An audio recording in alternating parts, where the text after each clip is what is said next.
labor aquí es platicarles un poquito cómo hemos implementado nosotros la simulación. Antes de iniciar, me gustaría saber quién ha hecho simulación y quién ha usado un simulador. Son dos cosas diferentes. ¿Quién considera ha hecho simulación con toda la metodología? ¿Qué? 3 personas. Bien, sin miedo. 4 personas. Perfecto. ¿Quién ha utilizado simuladores? Perfecto. Todos hemos usado simuladores. Bien. Entonces, cuando ustedes escuchan qué es el aprendizaje basado en simulación, ¿qué es lo primero que viene a su mente? Me gustaría que con su celular escanearan ese QR, los va a llevar a una aplicación y ahí pusieran las primeras palabras que vienen a su mente al escuchar aprendizaje basado en simulación.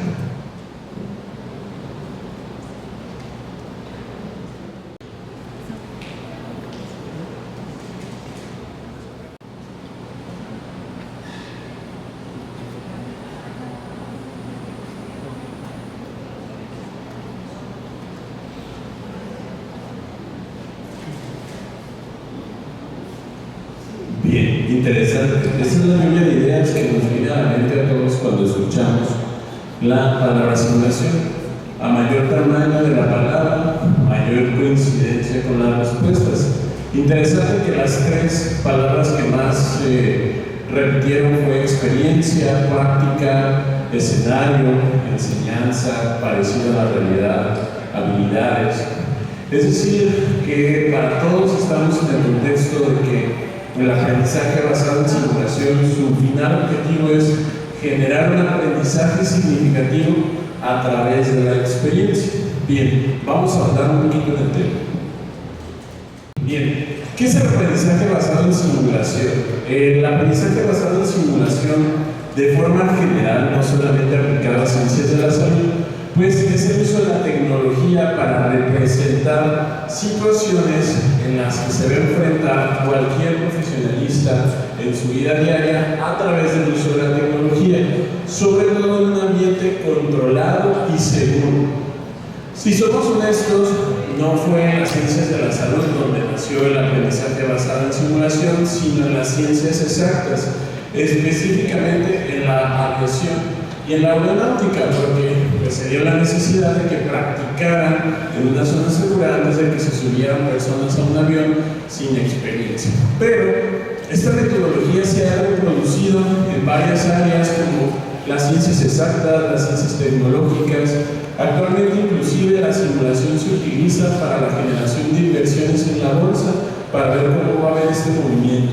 Y pues nuestra área no es una excepción. A lo largo de la exposición van a poder visualizar imágenes de nuestro equipo de docentes capacitándose. Bien, ¿cómo se aplica en las ciencias de la salud? Nosotros sabemos que nuestra materia prima como profesionales de la salud, en pocas palabras, son vidas. Nuestros errores cuestan vidas. Entonces, la simulación tiene el objetivo de generar prácticas que representen situaciones de la vida hospitalaria diaria a través de la tecnología y el uso de simuladores, con la finalidad de generar en nuestros estudiantes desde el desarrollo de destrezas físicas hasta la integración de la información para la toma de decisiones. Al final de cuentas, un buen profesionista de la salud es aquel que es capaz de tomar una decisión adecuada en el momento correcto, basado en las herramientas que él tiene. Algo que es importante que resaltemos desde este minuto es que la simulación se considera un ambiente controlado, seguro y libre de juicios. No sé, en su experiencia informativa, si esta última parte de libre de juicios y seguro realmente existió fuera de la simulación. En lo particular, en la información médica en México, cuando ya estábamos en la especialidad, pues no era ni seguro ni libre de juicios. Siempre estaba el residente de máxima jerarquía, pues marcándote tus errores, haciéndote ver, no a veces en la mejor forma, lo que estabas haciendo mal. Y lamentablemente muchas de las veces esos errores ya eran frente al paciente. Ya al colocar un catéter venoso central, hicimos neumotórax, pulsionamos arteria, etc. Entonces, la simulación en ciencias de la salud busca brindar una educación con experiencia, pero en un ambiente de aprendizaje seguro. Bien, ¿qué caracteriza o por qué el movimiento actual de la certificación, de la calidad, por la formación en las ciencias de la salud, apuesta tanto por el aprendizaje basado en simulación? Esto nos garantiza que vamos a tener un aprendizaje situado, es decir, yo voy a diseñar mis escenarios con base a las necesidades de mis estudiantes, de mi sociedad, de mi hospital. Es dinámico y experiencial, le brindamos un sentido al conocimiento. Nuestros estudiantes pueden ser muy buenos para memorizar, pueden ser muy buenos para aprender conceptos, pero si no le brindan un sentido a estos conceptos, así como llegan, se van. Es un aprendizaje activo, mantiene al estudiante moviéndose, mantiene al estudiante interactuando, analizando, tomando decisiones. Algo que es muy importante es integrador. De las personas que levantaron la mano que ya han hecho simulación, ¿en qué unidades o en qué cátedras han practicado la simulación? Acá alguien había levantado la mano. ¿En qué unidad de aprendizaje o en qué materia? Cuidados de la mujer. Me imagino que ven algo asociado con ginecología, obstetricia. Bien, ¿allá de qué lado? Anatomía, realidad virtual, inmersiva, no inmersiva, o con simuladores físicos como tal. Muy bien, de este lado. Ok, realidad virtual. Bien, la facilidad que nos provee la simulación es que podemos integrar información desde las ciencias básicas como anatomía, fisiología, fisiopatología, pero también ya lo podemos utilizar cuando nuestros estudiantes están en ciencias más avanzadas como clínicas médicas, obstetricia, medicina interna, clínicas quirúrgicas. Promueve un ambiente seguro donde aquí cambiamos esa dicotomía del habla de lo hiciste bien, lo hiciste mal, acertado, incorrecto, y transformamos el concepto de error por áreas de oportunidad. La simulación busca que el estudiante se equivoque, pero que le dé una connotación positiva, porque al final de cuentas ese llamado error me brindó una experiencia que se traduce en un aprendizaje. Ya encontré una manera de cómo no hacer las cosas, ahora voy a seguir en la búsqueda de encontrar la manera de cómo sí hacer las cosas y obtener el resultado esperado. Y algo que es importante es una técnica integral, es decir, nos permite tener una relación tanto longitudinal como transversal con todo el programa académico, además de la interrelación con las diferentes profesiones de ciencias de la salud.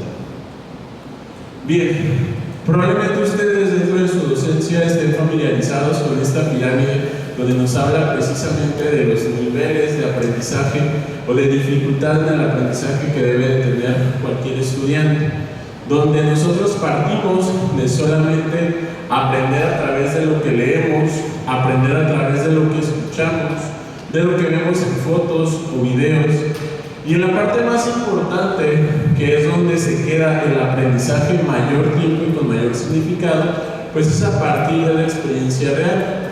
Y si observamos, pues un escalón antes está justamente la simulación. ¿Por qué? Porque la simulación nos permite analizar, diseñar, crear y evaluar con el conocimiento adquirido, y permite que 90% de lo que hacemos sea aprendido a través de la experiencia, porque nuevamente yo le doy un sentido de utilidad, una aplicación a lo que estoy aprendiendo.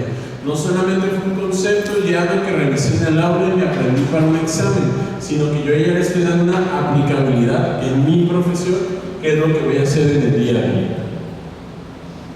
Bien, ¿qué nos aporta el aprendizaje basado en simulación a la formación de profesionales en la salud? Pues uno, algo que es muy importante y que estaré repitiendo, ambientes seguros de aprendizaje.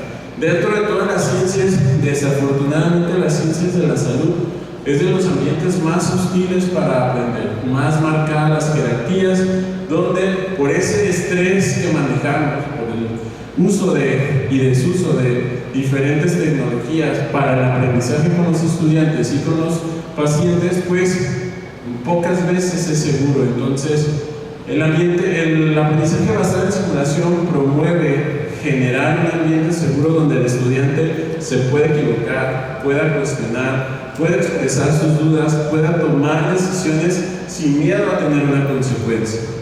Nos ayuda a generar procesos estandarizados.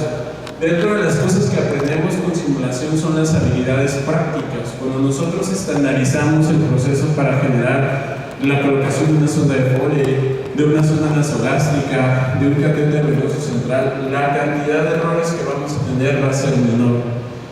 Y permite generar acciones reproducibles y consistentes hasta lograr el objetivo de aprendizaje.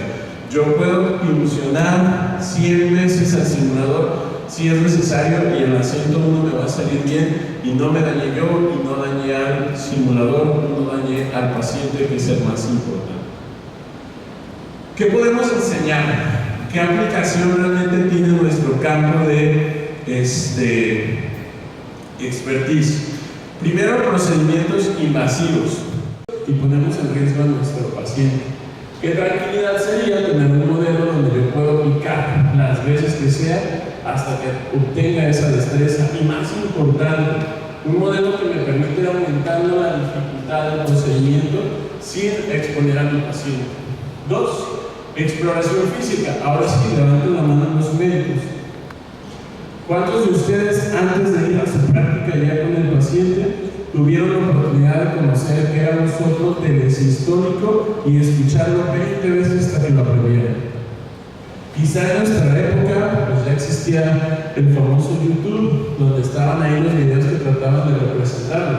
Pero ahorita ya nuestros estudiantes pueden tener la capacidad de escuchar lo normal y lo patológico para cuando yo vaya con el paciente tener la certeza de que sé que ese es un soplo que se relaciona con una estenosis aórtica y voy integrando la información. Procedimientos no invasivos como la toma de electrocardiograma. Habilidades blandas también. Estamos comentando que trabajamos con vidas. Nuevamente los médicos, levanten la mano a un voluntario. Doctora, le enseñaron en la Facultad de Medicina a dar malas noticias, a decirle a su paciente que acaba de fallar, a su familiar que acaba de fallecer su paciente. No, nadie nos enseña eso, nos avientan ahí y ahora te toca decirle a ti, no a ti, no, y cómo se lo digo. Entonces la simulación nos permite generar habilidades de comunicación efectiva con mis pacientes, trabajo en equipo, liderazgo.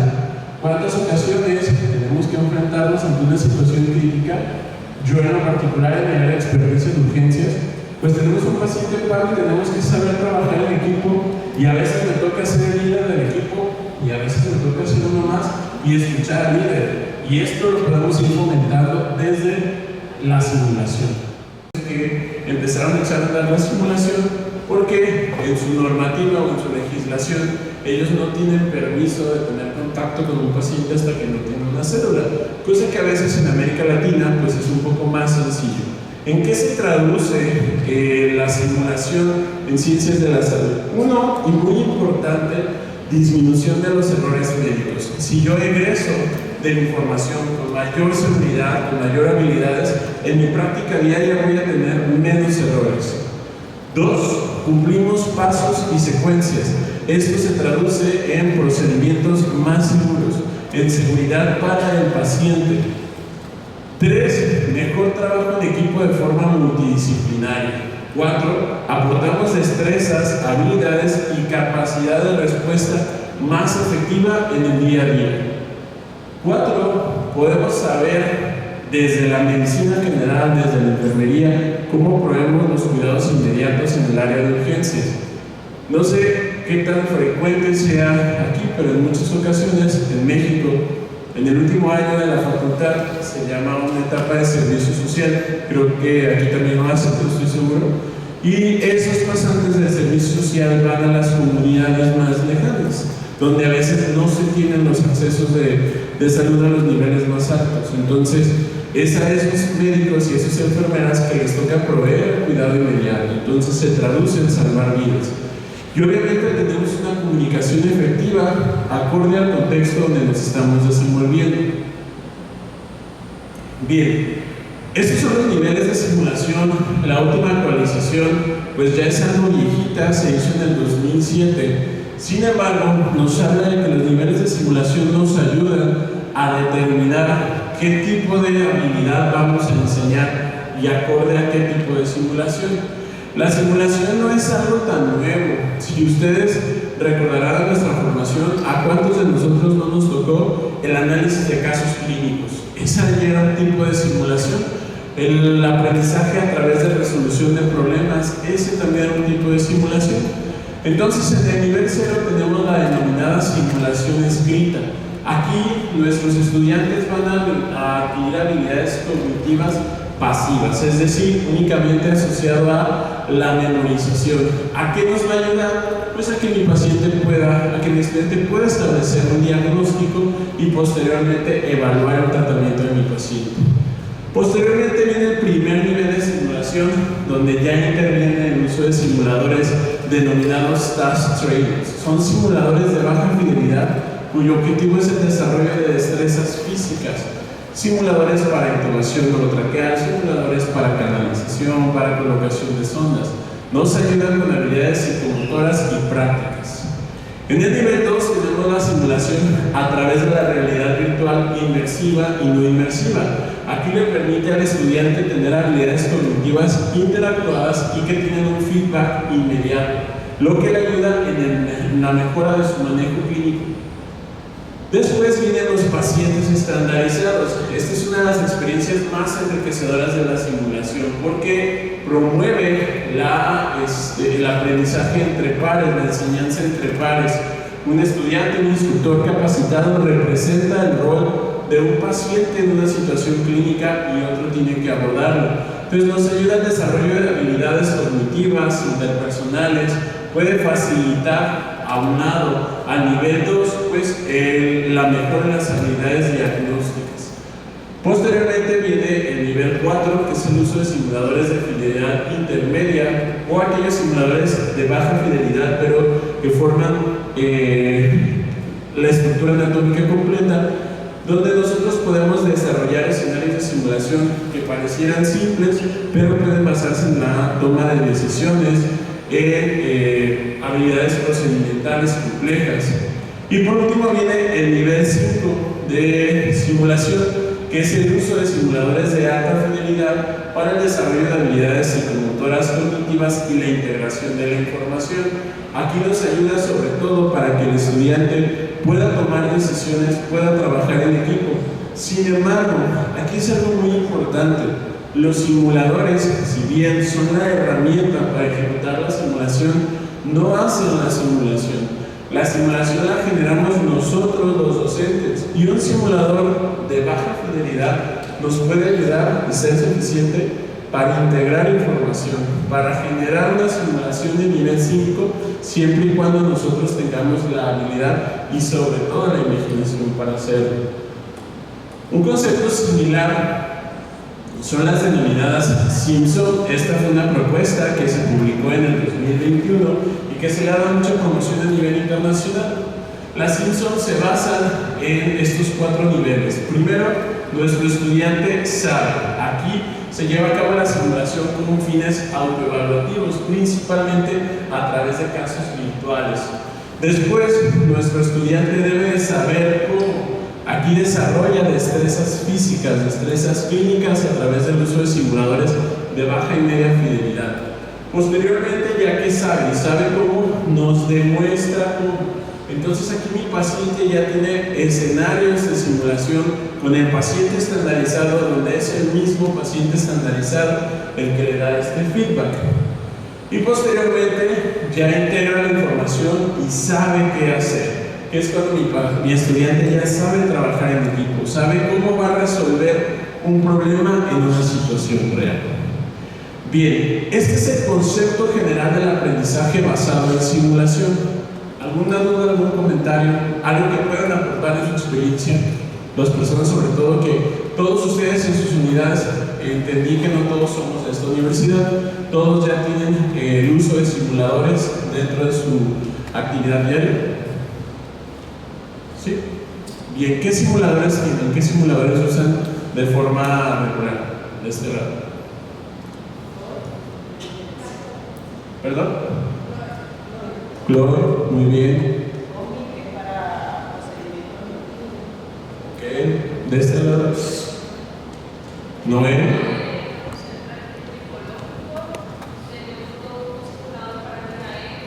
Y aérea, bien. En la mayoría de las ocasiones, ¿qué tipo de simulación han ejecutado? Paciente estandarizado, práctica liberada, escenarios de simulación. ¿Cómo han integrado hasta el momento la simulación?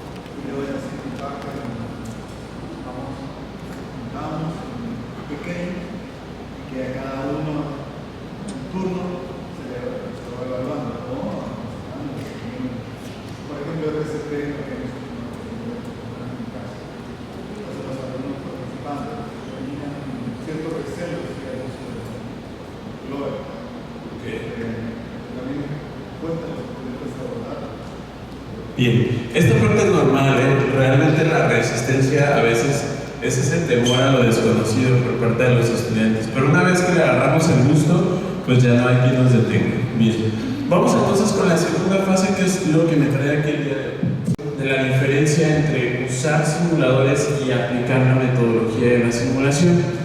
La simulación como tal es una metodología estructurada que de forma general tiene 5 fases que van desde la planeación, el pre-briefing, la ejecución, el debriefing y la evaluación.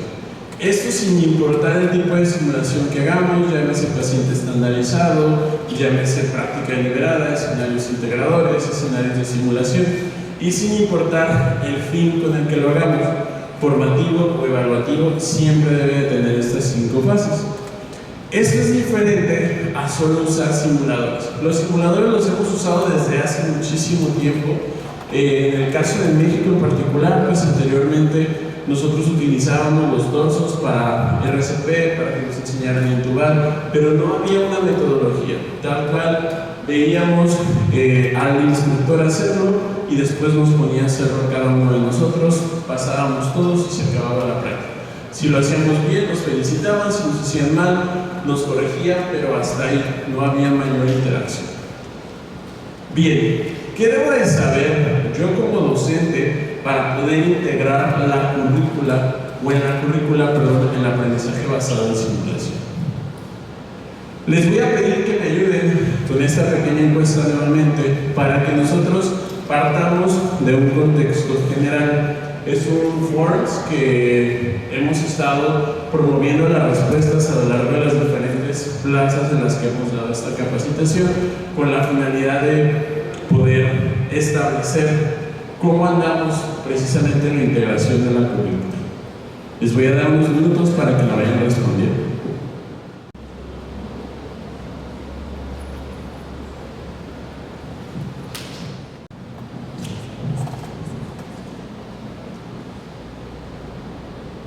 He dado la clase de historia de la medicina, técnica de atención al paciente y actualmente me da. Muy bien, muchas gracias. Buenos días, mi nombre es Kevin García, soy médico general. Actualmente doy la asignatura de farmacología y soy coordinador de la carrera de medicina en campo y no. Muy bien, bienvenido. Buenos días, yo soy la doctora Judy Castellón, coordinadora de medicina del campo Estelí. Actualmente, bueno, he dado y actualmente doy anatomía. Muy bien. Buenos días a todos, soy la doctora Patricia Hernández, coordinadora de la ciencia central, fui primer instructor de simulación y doy ahorita en biología, pero hablaré de la medicina y los problemas en constructivismo. Súper bien. Buenos días, mi nombre es doctora Silvana Tamirano, soy responsable de simulador en el campo de Estelí y voy a dar la clase de oncología y ética clínica. Genial, una clase muy interesante, difícil a veces. Buenos días, soy la doctora Mendoza, soy docente de tiempo completo. Buenos días, mi nombre es Enrique Bolaño, médico general. Estoy a cargo del área de simulación, instructor de simulación médica del campo central.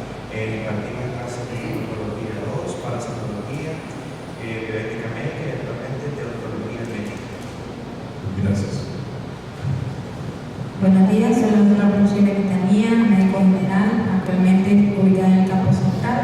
Doy la asignatura de anatomía, biología y técnicas de atención al paciente. Gracias. Buenos días a todos, soy el doctor Cristian Herrera, soy el encargado de simuladores también aquí en el campus temporal. Efectivamente, técnica de atención al paciente, anatomía y ahora se me ha asignado historia de la medicina. Muy bien, muchas gracias. Buenos días, mi nombre es Stephanie Sánchez Mantier, soy médico, actualmente coordinadora de la carrera de medicina, de la cerebral, entonces de la clase de ética médica, anatomía y semiología. Muy bien. Muy buenos días a todos, mi nombre es José Carlos Suazo, soy médico general de docente de tiempo completo de la sede de UNTEPI y imparto la clase de fisiología. Buenos días, mi nombre es José Manuel Gómez, yo soy médico pediatra y estoy en la combinación de medicina de la comunidad. Muchas gracias.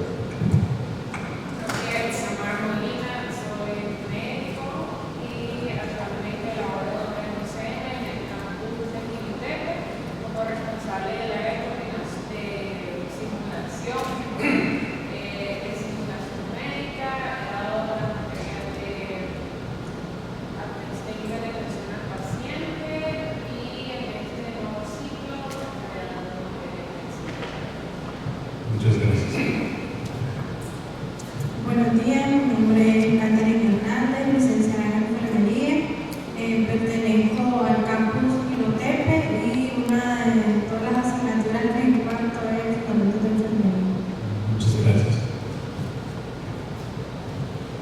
Buenos días a todos, Joaquín Martín Ortega, enfermera docente, trabajo para el campus Quilitepe. En el campo de la enfermería docente he tenido experiencia en las habilidades y procedimientos de atención en enfermería, en el área de ginecología, obstetricia, pediatría. Muchas gracias. Buenos días, Melia Ortiz, coordinadora de enfermería en campus Quilitepe. Imparto la clase de promoción y prevención, cuidados al adulto mayor y atención al paciente clínico. Bien, muchas gracias. Buenos días, ahora José Ganado, coordinador de la carrera de enfermería de la sede de Dorado. Imparto habilidades de crecimiento 1 y 2, promoción y prevención de la salud como cuidado de enfermería recién nacido, niños y recién nacido pediátrico. Buenos días, mi nombre es Regina Martínez, vengo de representante de UNICIP, soy responsable del laboratorio en el centro de simuladores. Gracias. Buenos días, mi nombre es Meredith López, coordinación de la carrera de enfermería del campus central.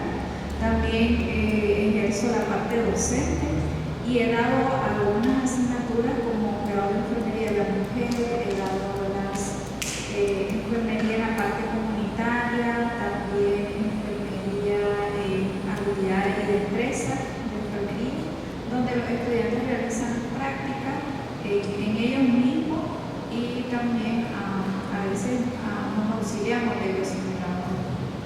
Muy bien, muchas gracias. Buenos días, mi nombre es Lina Oscar Ruiz, yo soy docente de tiempo completo de la carrera de enfermería y estoy ubicada en la estación de enfermería, donde ahí se hacen prácticas de habilidades de destreza, conocimiento de cuidados críticos y cuidados de recién nacido, entre otras. Muchas gracias. Buenos días, mi nombre es Edwin Pérez, docente de enfermería de acá de la sede de Doral y sí, he impartido clases de enfermería en situación de desastre, habilidad y procedimientos de enfermería, cuidados del adulto mayor, entre otras. Bien, ahora de todos, levante la mano quien cree que en esas unidades de aprendizaje o materias se les pueda ser de utilidad en el aprendizaje basado en simulación. Bien, me gustaría escuchar, porque hace ratito me comentaron que una de las unidades donde más lo utilizan es la anatomía y con el uso de los simuladores. Me gustaría si me comparten cómo lo hacen, cómo practicamos la simulación en esta unidad de aprendizaje. Yo les comparto, nosotros específicamente en anatomía tenemos solamente utilizando ahorita realidad virtual inmersiva y no inmersiva, pero me resulta interesante. Bien, para llamar la atención de los estudiantes se genera escenario donde le enseñamos la estructura física normal y patológica dada lo que viene siendo anatomía.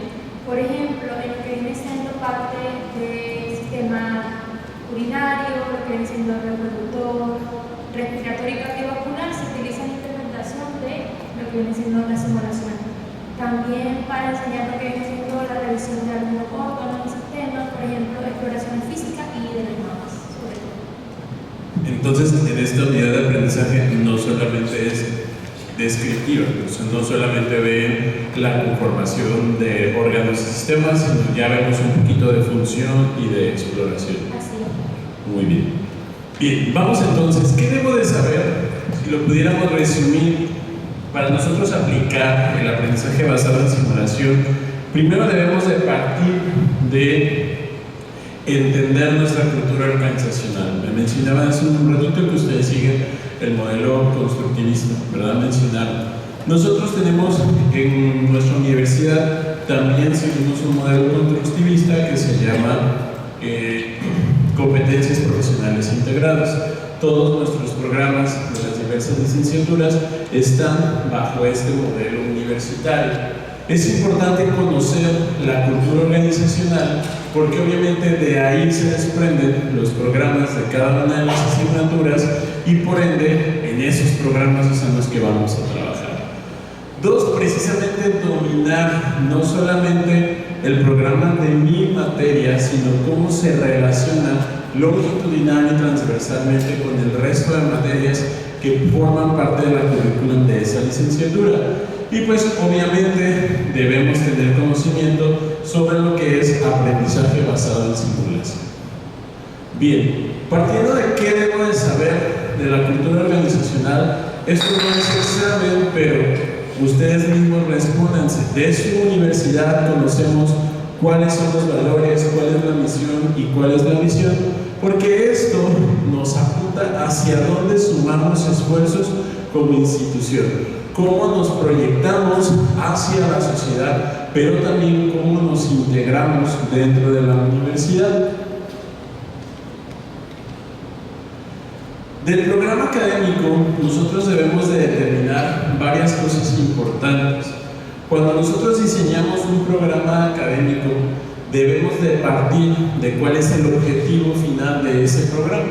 Es decir, qué debe de lograr mi estudiante al finalizar esa unidad de aprendizaje. ¿Y con base en qué lo vamos a hacer? Pues a nuestros perfiles de egreso. Cada una de las licenciaturas debe de contar con un perfil de egreso donde yo defino el médico egresado de la Universidad Central Nicaragüense es un médico que cuenta con estas competencias. Una vez que yo enlisté las competencias, pues voy a ver cómo voy a nutrir esas competencias y por lo tanto me tengo que preocupar ahora por quién se va a hacer cargo de enseñar, cómo yo voy a brindarle competencias a mi docente. Yo no puedo prometerle a mi egresado que le voy a aprender o le voy a enseñar cómo tratar a un paciente si mis docentes no saben hacerlo. No podemos enseñar lo que no sabemos. Es como si trajeran, con respeto a todas las profesiones, a un ingeniero a querer enseñar anatomía. Pues a lo mejor nos va a enseñar súper bien la anatomía de un campo y nos la va a describir, pero no la anatomía humana. Y pudiera hacer analogías, pero no va a cumplir con esas competencias que yo requiero para sumar. Una vez que yo tengo el perfil de egreso, que ya este perfil de egreso lo desglosé en competencias y me garanticé que mis docentes también las tienen, pues entonces voy a empezar a desglosar los saberes. Los saberes son aquellas piezas que le dan forma a las competencias. Por ejemplo, yo visualizo que una de las competencias que va a tener un médico egresado de la universidad es la capacidad de integración diagnóstica en la edad pediátrica. Entonces, ¿qué saberes debe de lograr mi estudiante para tener esa competencia? Pues tiene que saber fisiología del recién nacido, del lactante, del adolescente, tiene que saber el proceso de crecimiento y desarrollo, tiene que saber específicamente estudios auxiliares aplicados a esa edad.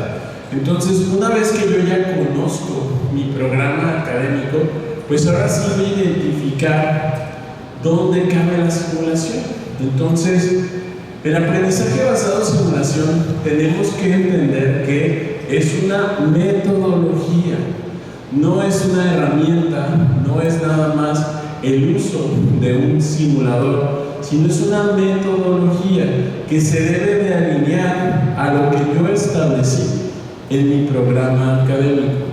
Para que la simulación sea efectiva para nosotros, tiene que cumplir con esta metodología de 5 pasos. Obviamente tenemos que contar con los recursos materiales y recursos humanos, que me da mucho gusto saber que ustedes son los recursos humanos de sus universidades. Me da mucho gusto escuchar tantos coordinadores de las áreas de simulación, pero también tenemos que contar con la infraestructura.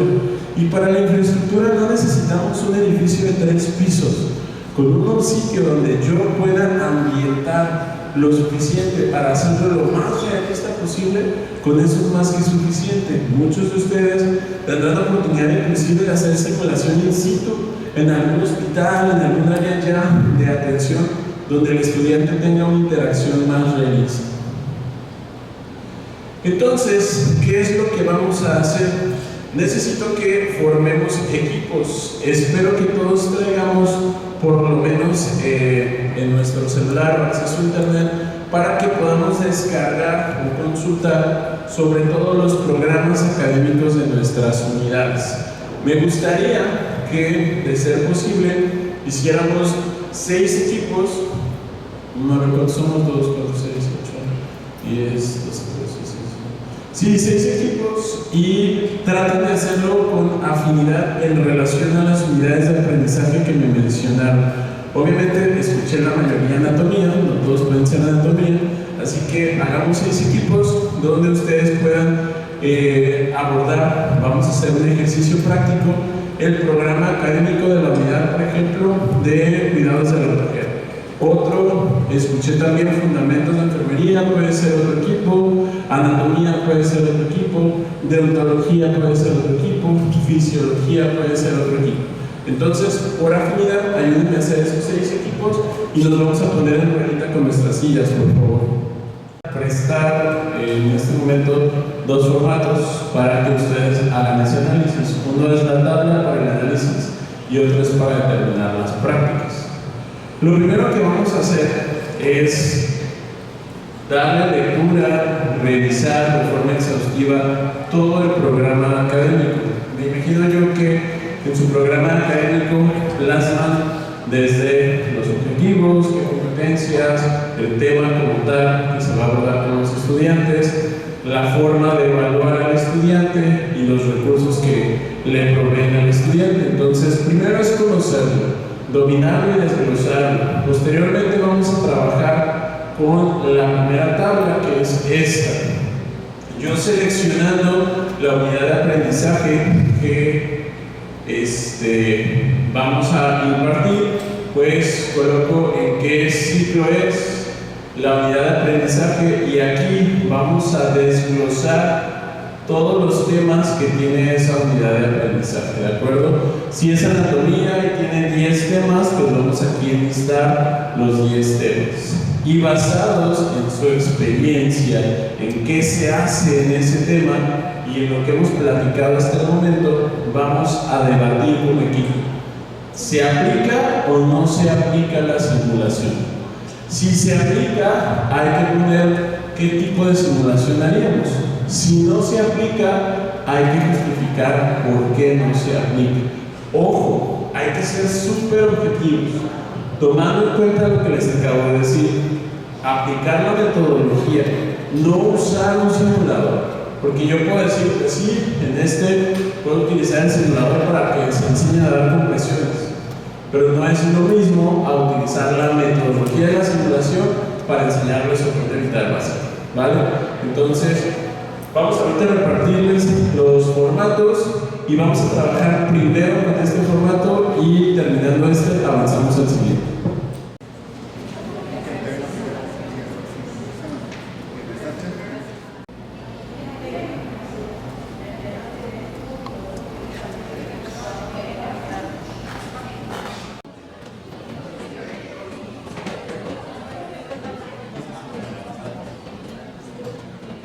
describimos a qué unidad pertenece, qué tipo de talleres. En este caso, fisiopatología médica para nosotros es un curso taller, precisamente porque damos teoría y simulación, el perfil del docente, quién lo elabora, y aquí abajo lo que más me interesa enseñarles. Nosotros especificamos en cada uno de los programas las competencias que le va a brindar esa unidad de aprendizaje y las dividimos en tres: profesionales, socioculturales y técnico-instrumentales. Posteriormente, una descripción breve de la unidad y pasamos a los saberes que debe de adquirir nuestro estudiante, saberes prácticos, teóricos y formativos. Y posteriormente, ahora sí ya vienen los subtemas. Por ejemplo, si su análisis fuera sobre este programa, nosotros tendríamos que desglosar cada tema: alteraciones del balance hídrico, subtema; alteraciones del balance hídrico, generalidades y sus subtemas. ¿Puede o no puede aplicar? No, pues en este caso no aplica porque es un tema cuya dinámica es más teórica que práctica, porque se basa en el entendimiento de los conceptos generales de fisiopatología. Pero, por ejemplo, si nosotros vamos bajando, una de los temas que sí llevamos nosotros a simulación son las alteraciones del potasio. Entonces, sí, y a lo mejor yo especifico que lo voy a utilizar tanto para hipocalemia como para hipercalemia. ¿Qué tipo de simulación voy a usar? Un escenario o caso integrador. Y ahí nos quedamos porque lo demás lo vamos a desglosar en el siguiente. El tipo de práctica va a ir en relación directa con los objetivos. Yo no puedo decir, voy a hacer un escenario de simulación para enseñarle a canalizar a mi estudiante, porque un escenario tiene el objetivo de integrar información y canalizar es una habilidad 100% práctica. Entonces, debe de haber coherencia entre estos dos. El simulador, repito, pongan opción A. Yo tengo a Noé y la voy a utilizar para todo, no pasa nada. Pero en un mundo ideal, yo me compraría un brazo para canalizar, por ejemplo. ¿Por qué? Porque este tipo de análisis, este tipo de trabajo que están haciendo ustedes ahorita, al final de cuentas justifica también la adquisición de mayor infraestructura. Si nosotros empezamos a hacer un análisis objetivo de cómo voy a integrar la simulación de mi currícula, pues obviamente van a nacer necesidades. Pues necesito comprar esto, necesito adquirir esto, pero puedo empezar con lo que ya tengo, ¿de acuerdo? Como esto es un poquito más sencillo, vamos a dar nada más 15 minutos. Después de estos 15 minutos, voy a trabajar de forma individual con los grupos, porque van a seleccionar una de esas prácticas y la vamos a ejecutar, ¿de acuerdo? Se formaron 5 grupos, entonces todos vamos a ser profesores, pero también vamos a ser alumnos. Quiere decir que el equipo 1 puede ser el profesor del equipo 2, el equipo 2 del equipo 3, el equipo 3 del equipo 4, el equipo 4 del equipo 5 y el equipo 5 del equipo 1. La idea es que veamos la diferencia de hacer simulación y utilizar simuladores. ¿De acuerdo? Pues vamos seleccionando primero el bloque y después, ya que seleccionaron el bloque, una práctica que realizaría. Y vamos a hacerla con la metodología de la simulación. ¿De acuerdo? Bien, 15 minutos tenemos. Planificación. Ahí echamos clavado a los programas y vemos qué objetivos voy a cumplir mediante la aplicación de la simulación.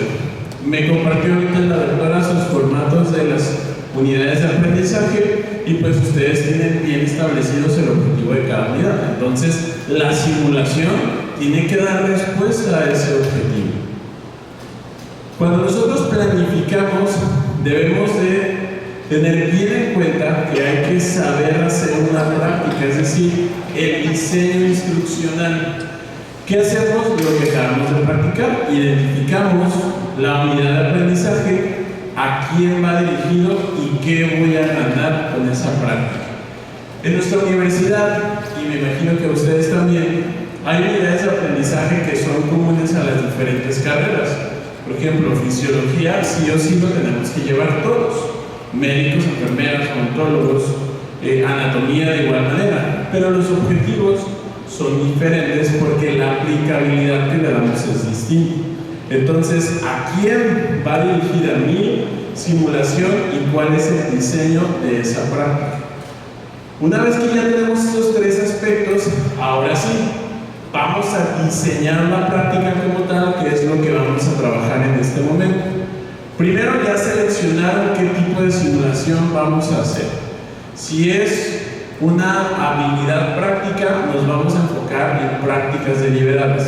Si es integración de la información, en escenarios de simulación. Tipo de simulador. Ahorita sí vamos a tener en mente los simuladores con los que podemos trabajar en este momento. Espacio. Cuando ustedes lo lleven a la práctica, no conozco, espero ahorita nos compartan cómo es su laboratorio de simulación, su unidad de simulación, y ustedes van a diseñar el espacio. Yo voy a representar una cama de hospitalización, pues ambiento mi espacio para que se parezca lo más posible a un área de hospitalización. Voy a enseñarle la atención del recién nacido, pues voy a representar lo más que pueda un área de proctocirugía, por ejemplo. Voy a atender un parto, pues voy a atender en una sala de partos. Recursos que necesitan. Esto es importante que si vayan tomando nota para que ahorita que vamos a echar a andar las prácticas lo vamos ejecutando. ¿Qué tipo de simulación? ¿Qué tipo de simulador? ¿Qué espacio nosotros representaríamos? ¿Y qué recursos voy a necesitar? ¿Requiero material especial? Por ejemplo, por el equipo que seleccionó colocación de sonda urinaria. ¿Qué tipo de sonda requiero para mi simulador? ¿Qué calibre? ¿Voy a requerir una sonda de silicón o una sonda de látex? Les voy a enseñar a utilizar también la bolsa colectora. ¿Cuál es el material que vamos a necesitar? Y recursos humanos, ¿quién va a participar? Voy a tener un instructor, yo voy a dar la clase, voy a representar a un paciente estandarizado durante mi práctica. ¿Qué voy a hacer? Cada institución diseña un formato para que sea más sencillo y más estandarizado. Si ustedes no lo tienen, yo les sugiero que lo diseñen contemplando estos puntos. En un momento más les voy a proyectar los dos que nosotros utilizamos, tanto para práctica deliberada como para paciente estandarizado. Y es importante que cuando yo diseño una práctica, todos los involucrados lo conozcan. Adelante, doctor.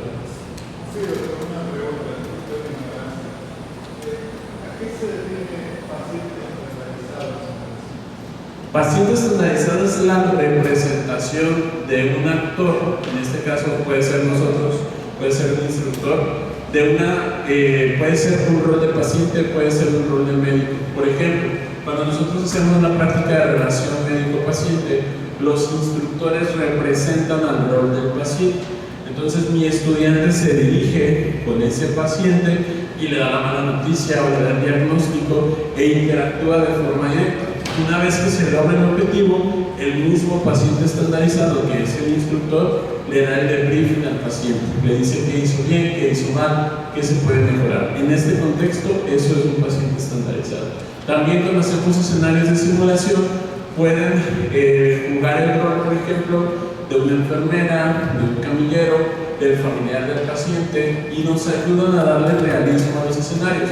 Por ejemplo, cuando hacemos un caso de código Omega donde va a ser atención de un paciente en paro, a lo mejor nuestro paciente estandarizado es la enfermera, es el familiar, es el rescatista que trajo al paciente. Y si yo veo que mi estudiante se está desviando del objetivo, el mismo paciente estandarizado puede servir como de rescate para decirle: ay doctor, mire, fíjese que tiene un alacrán aquí en la pierna, ¿no será que le picó un alacrán? Por ejemplo, es una herramienta más. Maestro, cuando usted mencionó mismo, cuando el proceso estábamos, por ejemplo, platicando en aplicación de biológicos, por ejemplo, cuando estamos viendo el tema del programa ampliado de inmunizaciones, ¿qué es lo que usualmente hemos hecho? Cuando nos inyectamos unos a otros, ¿eso figura como un paciente estandarizado o no? No, porque la simulación, como lo planteaba en un momento, apuesta por una práctica segura, donde no implique riesgo para nadie. Entonces, aunque a lo mejor nos inoculamos solución salina, ya estamos generando un riesgo. Entonces, ahí ya sería una práctica como tal. Pudiera ser un paciente estandarizado, que a lo mejor yo voy a colocar el brazo de un simulador de baja fidelidad, pero yo voy a actuar como el paciente que están vacunando. Y a lo mejor el reto va a ser de que, ay, me muevo, me duele, no, soy el niño que está llorando. Pues a lo mejor ahí sí, es un paciente estandarizado que está representando al niño, pero que al que van a vacunar es al parásito del simulador. Ahí sí. Bien. Entonces, es importante, como le decía, que todos los que vamos a participar dominemos cómo va a ser la práctica. Una vez que ya tenemos todo listo, viene el primer pilar de la simulación. A esto lo denominamos pre-briefing. El pre-briefing nos ayuda a preparar a los participantes e iniciar a crear este entorno seguro y de confianza. Es decir, en el pre-briefing yo no les voy a decir a mis estudiantes, hoy tenemos laboratorio de simulación y vamos a hacer un escenario. No, el pre-briefing es darle la introducción, ya revisamos el tema de colocación de sonda, de inmunizaciones, y el día de hoy le vamos a dar un sentido aplicativo a través de la simulación, para que no les vendamos el que vienen a hacer una práctica o que no va a ser de provecho, y también que no les spoilemos la experiencia, porque si desde un principio yo les digo, vamos a abrir una práctica donde se van a canalizar unos a otros, pues ya vamos a estar predispuestos. La idea de la simulación es que guarde un poquito esa sorpresa.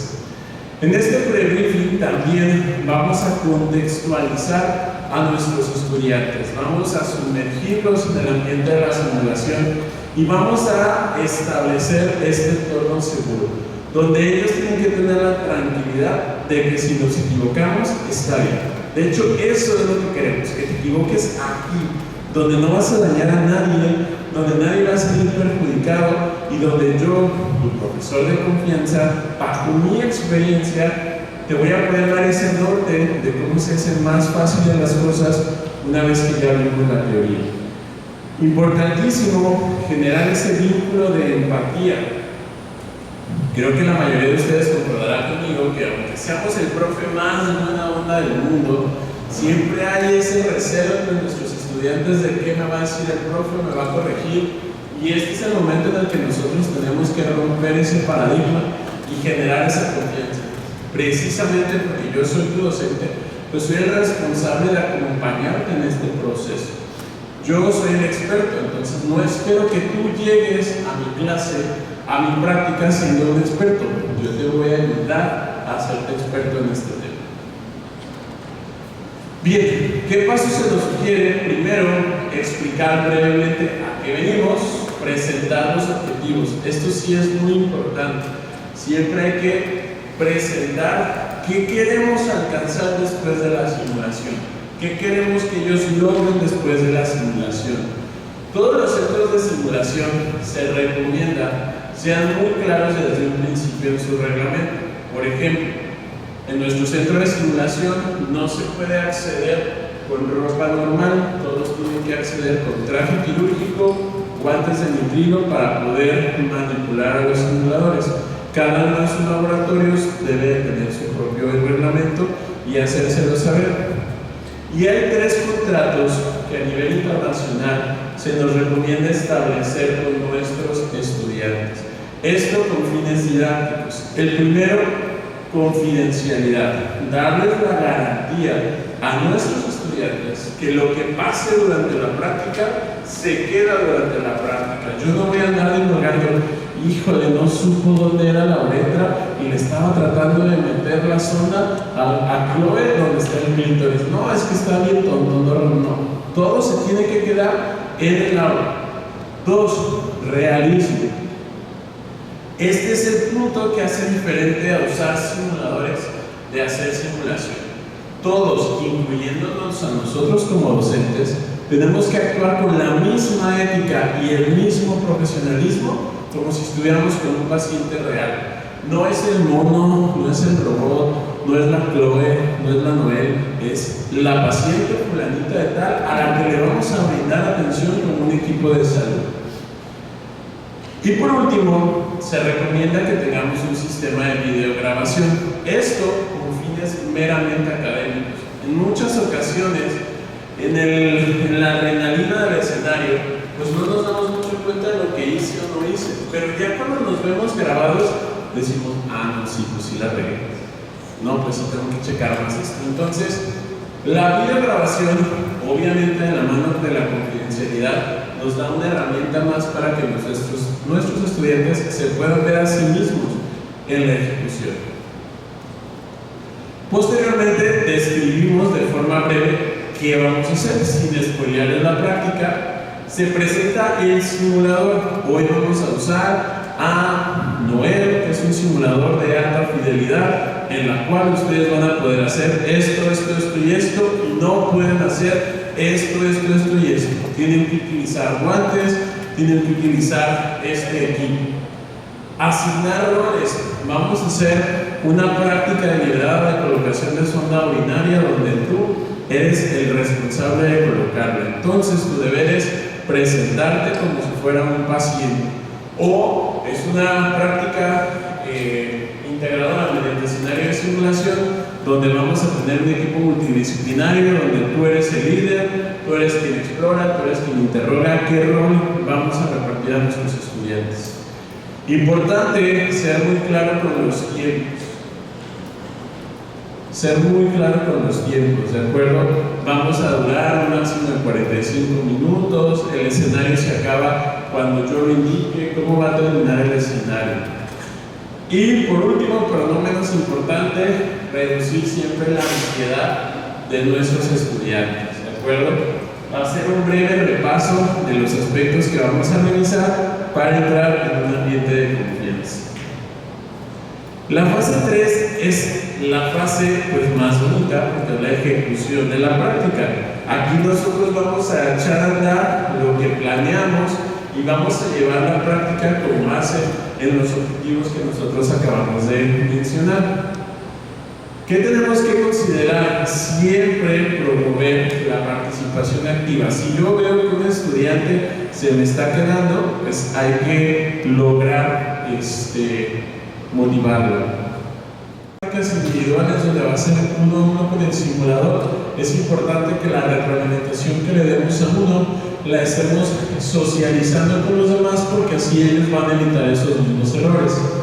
Importante que vaya a guiar la práctica, mantener este dinamismo de tener al instruido siempre atento.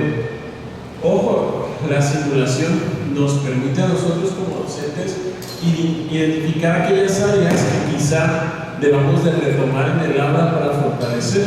Entonces nos debemos de mantener siempre con una observación y supervisión continua y generar intervenciones controladas. Siempre ser flexibles. Va a haber ocasiones en las que el pánico, el estrés, la ansiedad bloquean a nuestros estudiantes, y eso no significa que no sepan o que no dominen el tema. Lo que no lograron dominar fueron sus emociones. Entonces ahí debemos entrar nosotros con un plan B para tratar de contener esto y que se cumpla el objetivo.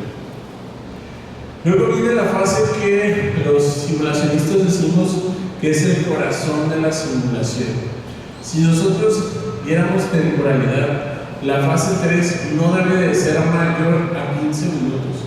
Un escenario, a menos que sea una práctica deliberada, no debe durar más de 15 minutos. La interacción de los estudiantes con el simulador, porque la fase que más tiempo debemos de invertir es justamente el del briefing, que es la fase donde generamos una consolidación de los conocimientos a través de la autorreflexión, buscando justo la mejora continua y el desarrollo de nuestros estudiantes. En esta fase nosotros vamos a permitir que sea el mismo estudiante el que reflexione qué fue lo que pasó.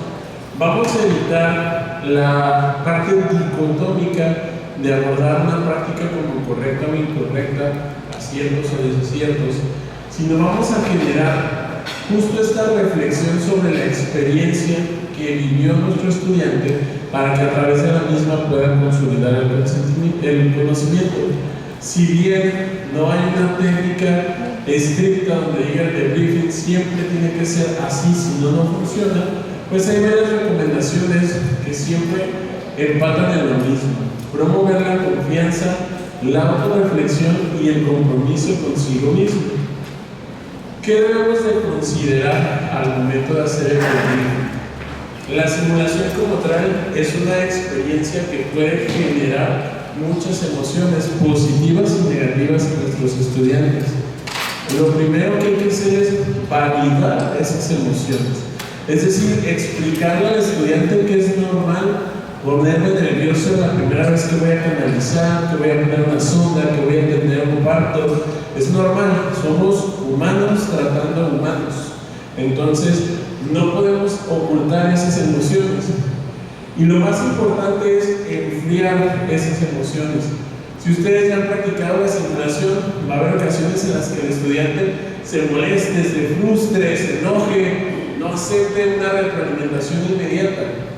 Si nosotros no primero validamos esas emociones, entendiendo que es normal que lo sientan, ellos no van a cambiar el canal a un modo receptivo, donde si yo les señalo que puede mejorar, lo acepte, sino se van a mantener en una sintonía a la defensiva. Es importante que sea el mismo estudiante quien nos resuma qué sucedió, sea una práctica deliberada, sea un escenario de simulación, qué fue lo que pasó desde su perspectiva y posteriormente a darla desde nuestra perspectiva. E invitarlos a la autorreflexión. ¿Qué aspectos debo de resaltar? Porque siempre hay algo que se hizo bien. Siempre por lo menos el presentarse con el paciente, el lavarse las manos, algo hizo bien, y es importante que se lo reconozcamos y se lo hagamos saber antes de evaluar en qué debemos mejorar. Ojo, no está aquí aspectos a corregir, no está aquí errores, no está aquí desaciertos. ¿Qué aspectos de su práctica médica, de su práctica de enfermería, de su práctica de farmacia puede mejorar mi estudiante? Y lo más importante, cómo desde mi expertise, porque es donde ahí nosotros sumamos como docentes, ya realizamos en clase la teoría, ya sabe los 10 pasos para colocar una sonda nasogástrica. Esto no lo voy a cambiar yo con mi experiencia, lo debe de saber y lo debe de ejecutar. Pero lo que sí puedo cambiar con mi experiencia es cómo facilitarle la colocación de esa sonda a través de mi experiencia. A lo mejor yo sé que si es un paciente que está intubado y una persona me ayuda a flexionar el cuello, pues es más fácil que entre la sonda y llegue directamente al estómago a que si lo hacen en posición de olfateo. Esas cosas que nosotros aprendimos a través de la experiencia es lo que va a nutrir a nuestro estudiante. Y lo último, que es de las cosas vitales, los compromisos. Entendiendo que el proceso de enseñanza-aprendizaje es un trabajo conjunto. No podemos concluir una simulación diciendo: tú alumno, tu compromiso ¿cuál es? ¿Qué vas a leer? ¿Qué vas a volver a revisar? Y mis compromisos como docentes ¿cuáles son? La generación de conocimiento de nuestros estudiantes, si bien las nuevas tendencias es que sea centrado en el estudiante, pues nosotros también tenemos que evaluar qué de esto que hay que mejorar me corresponde a mí dentro de mi práctica docente. A lo mejor tengo que buscar otra estrategia pedagógica, a lo mejor tengo que ser más asertivo en la forma en la que expreso mis comentarios. Entonces, los compromisos no solamente son del estudiante, sino también del docente. Importante, cosas que ahora sí, este es mis tips: evitar lenguaje que pueda reflejar un juicio personal. Cuando nosotros estamos evaluando en el proceso de simulación, no voy a hacer observaciones desde mi perspectiva. No es porque yo creo que se hace así. Todas las evaluaciones tienen que estar basadas en la bibliografía y en la metodología que aplicamos como instituto. fomentar la autorreflexión para la mejora individual. Si en el proceso de debriefing yo soy el único que está señalando en qué se puede mejorar, pues en realidad no estamos motivando a la autorreflexión.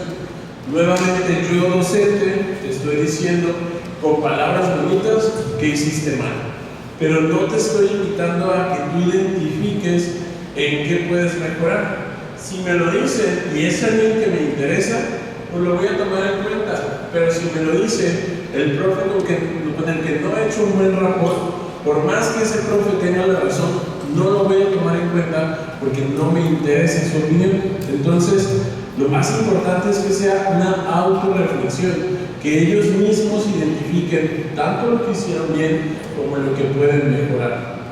Siempre validar la opinión de los participantes.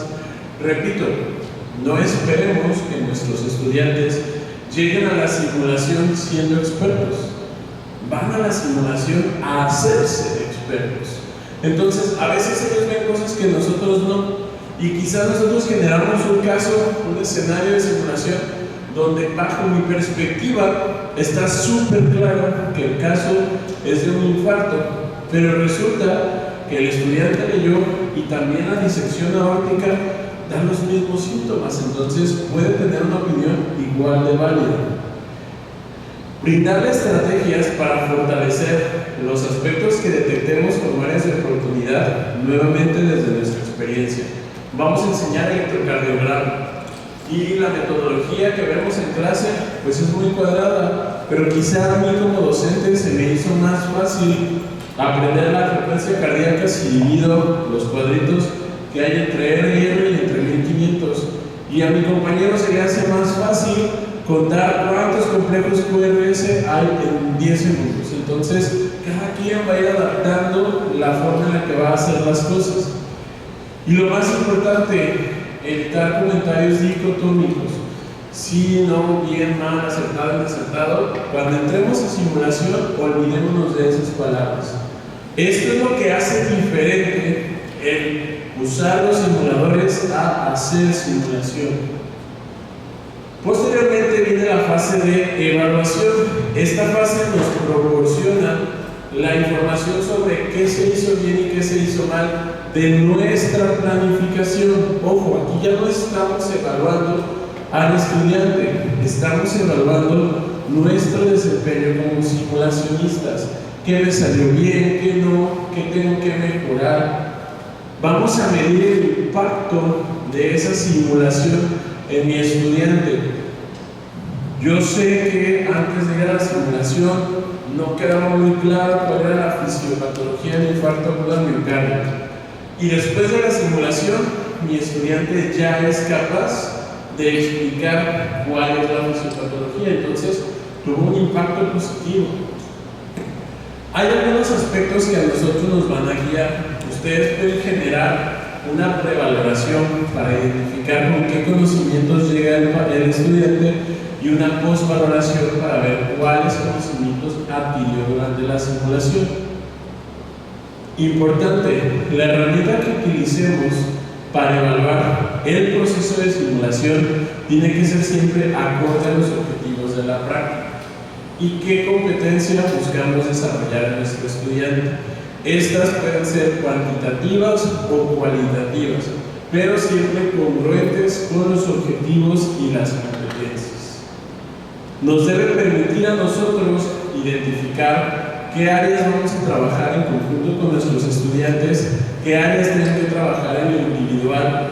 Y, importante, la evaluación nuevamente no es hacia el estudiante y sus conocimientos, sino hacia el proceso. Por lo tanto, esto no debe de ser un factor estresante, a menos que nosotros vayamos a utilizar la simulación como una evaluación, es decir, un examen de consejo donde vamos a plantear un caso clínico y con base en eso vamos a dar una evaluación, pues no tendría por qué representar un factor estresante. ¿En qué se va a traducir esto? En prácticas seguras, en una experiencia más realista, en la capacidad de desarrollar con nosotros feedbacks inmediatos desarrollar habilidades tanto técnicas como no técnicas, pero sobre todo preparar a nuestros estudiantes para enfrentarse a una situación real. Entonces, el realizar esta metodología nos permite estructurar y maximizar el aprendizaje en cualquier profesión de ciencias de la salud. Cada fase tiene su propósito y contribuye a que todo funcione de manera adecuada. Si nosotros hacemos simulación, no solamente usamos simuladores, pues vamos a preparar mejores profesionistas de la salud, capaces de enfrentar esas situaciones reales ya con confianza y con mayores competencias. ¿Hay alguna duda de las 5 fases? Bien, ya trabajamos entonces la primera fase. Vamos ahora a ejecutar. Por el tiempo que nos queda, solo vamos a poder ejecutar 2 escenarios. Entonces necesito 2 equipos voluntarios para ser profesores, para ejecutar la práctica que seleccionaron con otro equipo. 2 equipos. Me gustaría que uno fuera de enfermería y otro fuera de médicos. ¿Cuál de los 2 equipos de enfermería?